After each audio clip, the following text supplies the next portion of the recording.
Hi, it's Nikki. I'm Ragna's handler and mommy. Um, I'm coming to you today with something very near to my heart, something that has helped me in the past 6 weeks beyond words. It's a program called Reboot Recovery for First Responders. Uh, I know that we're all taught as first responders, especially in the police and sheriff's department, that we have, while nowadays the new recruits are coming out and they're getting a little bit of education in, find a hobby, find an outlet, don't be afraid to talk to somebody, etc.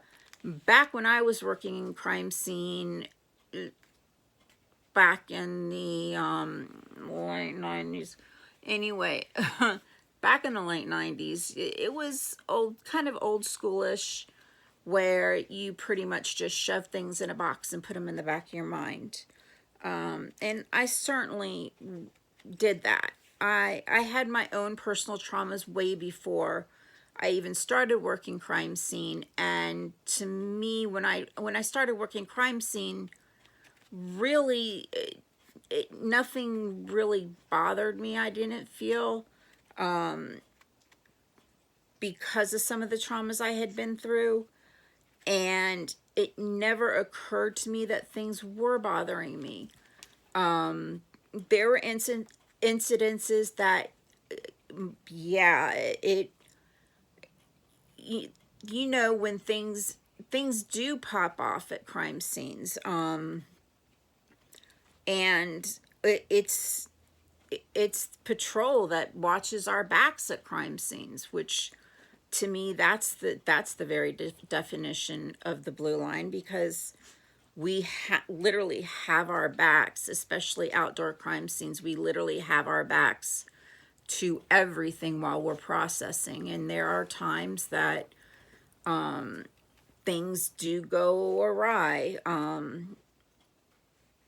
Eh, Awry is a crazy word for how things can go, especially when you're in, working a gang or cartel, death, or hit. But I'm not going to get into that right now. But anyway, I always felt, when I went to my counselors for my personal traumas, they would ask me about working crime scene, and I always would tell them never bothered me. I had one counselor finally ask me about it, and so I started talking about my crime scene, and she had got this kind of look on her face, and it was kind of a look of horror. And I could tell that part of it was the way I was talking about it, and part of it was what I was describing. But when I joined Reboot Recovery and I started talking about it, another deputy in the room, well, they worked their own crime scenes, and he came from a background where he was a crime scene investigator as well, and he spoke my own language. So what was very nice about it is going it you go to a group and you learn tools of how to deal with stuff and how to prepare yourself to deal with stuff, so that when stuff hits you in the face, you can deal with it right then and there.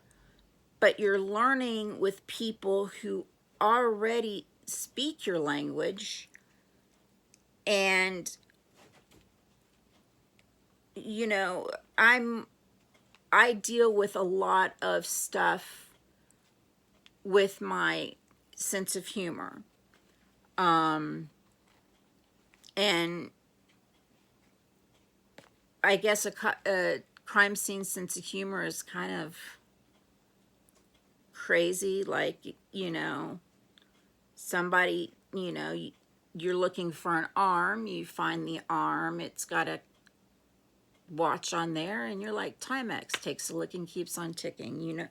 You Leos know how it goes. You develop that sense of humor, and it's not always appropriate, but you still have it, and you still crack those jokes, because it's either the jokes, or it's the tears, or it's the rage anger. There's, you can't just have that inside your head without having that. And it takes that kind of a person to deal with what we deal with. But this is something that really does help us. And there's 12 weeks in it. The different weeks. Week 1 is the gateways of trauma. Week 2 is changing the roots to change the fruits. And I'm not going to tell you what each one is, get into each one is, because quite frankly, this is something you really, really, really will love, and you'll love, and it helps so much. Week 3 is purpose in your pain, because there is a purpose. Week 4 is making a choice to heal, or making choices to heal, because really we have to make the choice. You can't just sit there and think, okay, I'm just going to be healed overnight. It doesn't work that way. Ed McMahon never came to anybody's house to give them that check of, a lifetime of $1 gazillion without them entering that sweepstakes. Unloading, how to unload those feelings. Collateral damage, walking through Death Valley. We all do that every time we answer a call. Guilt and innocent, forgiven and forgiving, your true identity, and share your story. And then week 12 is graduation, because when you're done with this, you deserve a graduation. I'm going to share with you something that I'm going to be doing at my graduation, and just give you a brief history behind it. I had a ritual that when I arrived on scene, one of the first things I would do is take a picture of the victim's face. And when I would print out the photos back in the lab, I would print an extra photo, and I would keep that photo in a file and have the name and case number written on it. And when I got word down from homicide of what, because since my desk was literally in homicide, in the homicide unit, they would tell me, and I would go in and I would take that picture out of the file folder, and I would tell that picture, okay, this is what's happened with your case.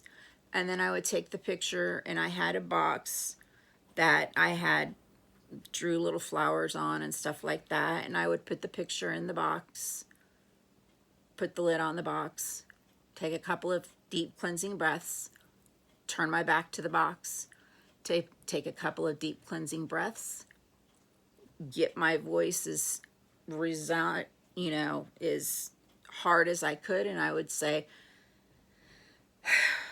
next. Because that's something that I had to do. That way I could put that specific case behind me. I was done. And what's haunted me throughout the years is the cases that I left unsolved when I left the department. And so I've got all of my unsolved cases. And so I made that, and I made it's not quite a box, but it's a little bag. And so I'm going to, on graduation, I'm going to basically cremate them, and then I'm going to take their ashes, and I'm going to take them to the river, and I'm going to sprinkle their ashes in the river. That way I have closure. And it's a physical thing to do for the closure. But that's something that I developed for me to help me release some things. And I developed that through this program and through talking with my peers in the program and the leaders of the program, which they are there for you. You will develop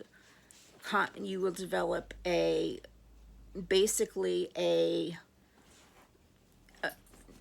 pack of friends and a support group that you will take with you, and they are there for you always, and they'll check in with you, and that's the greatest thing.